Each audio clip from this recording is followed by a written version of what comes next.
slightly more glamorous than a normal country cottage and is definitely opposite to the general Cotswold look.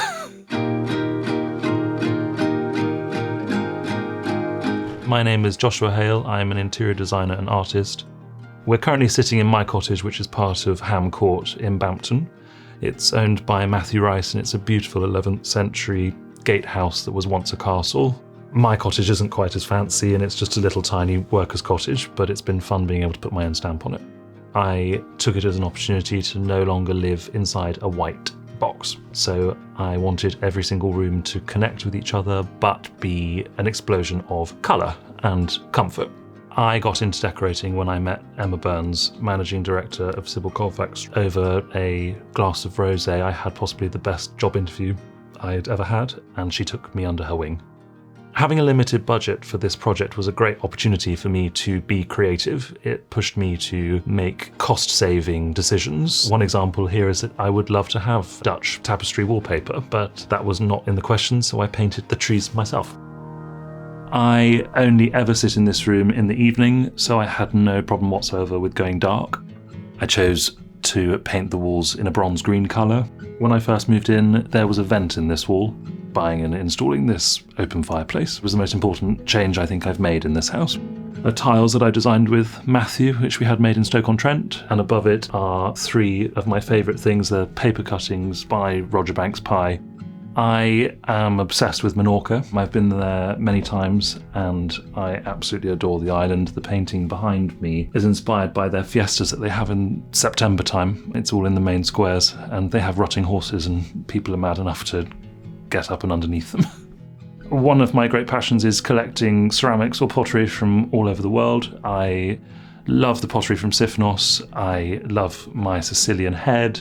Down by the fireplace, I've got my little guard dog oatcake that made her way down from Stoke-on-Trent. It's one of the old Bridgewater shapes that's sadly not made anymore.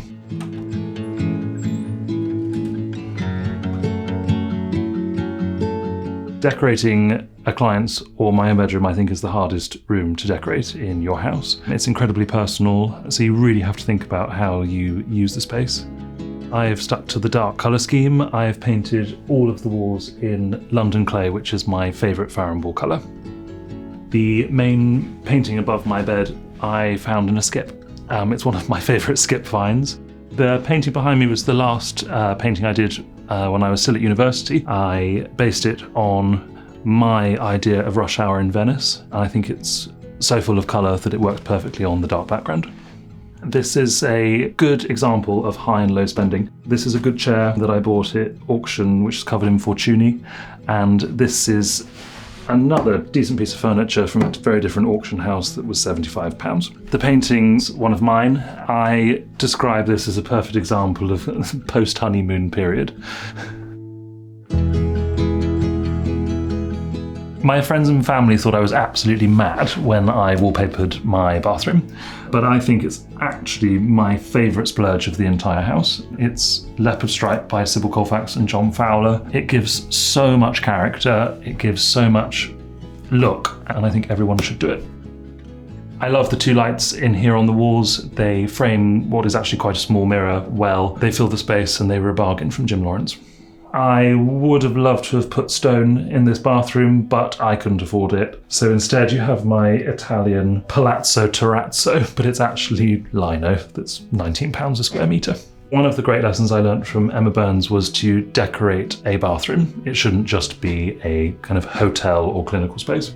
My beautiful chair that sits next to my bath is not only handy for a drink or your clothes, but it's absolutely beautiful and came from a Sybil Colfax and John Fowler sale. I wanted my guest bedroom to feel special. My friends would come down for the weekend, and I feel like even though the room's small, it should have still been a lovely place for them to down tools and chill for the weekend. This is my box bed. It's squeezed in. It's a little single. The lining is all IKEA, but the curtains and valance and pelmet are pier frame. I took my scissors to the pelmet and followed that lattice design, giving this deckled edge finish. The watercolour painting in this bedroom is by Matthew Rice. It's my favourite way that he paints, and that's without any pencil or pen line. It's just a process of pulling washes of watercolour across the paper and slowly building up the painting. I hope that when my friends come to stay for the weekend, they enjoy this little space that I've created and that it feels more than just a little room at the back of my cottage.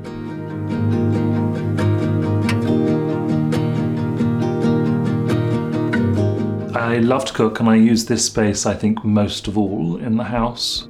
I love this colour called Wet Sand by Farrow & Ball. I prefer a kitchen that has pictures on the walls. Above the cooker's a painting that I did. It's based on a trattoria that I love in Rome. It kind of captures the general hustle and bustle of a proper home-run Roman kitchen. My dresser has Staffordshire pottery that I love. It's got my favourite pottery, which is Royal Crown Derby unfinished. It's the Amari pattern before all of the wild gilding is applied. It's a country kitchen, and this is definitely far too grand a piece of furniture for it, but I think I just about get away with it. When I moved in, Matthew had a pew left over from where he used to have a big barn where he did his entertaining. We had a local craftsman cut the bench down and fit quite neatly into this little alcove space. This came from my mum's house. I used to do school prep at this table, and it's been with me for quite a long time, and I still work at it today. The snakes were a late night impulse after a glass of wine, and I'm very glad that I did it.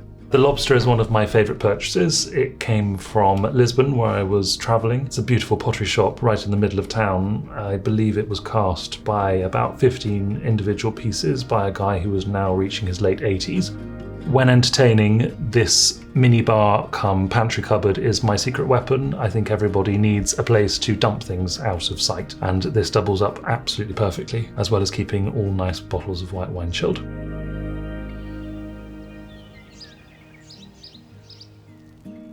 I designed and planted the garden myself. When I moved in, there was a driveway that went straight through the middle of the garden right up to the back door where the previous tenants would park their car. Now it's borders and walkways through my garden.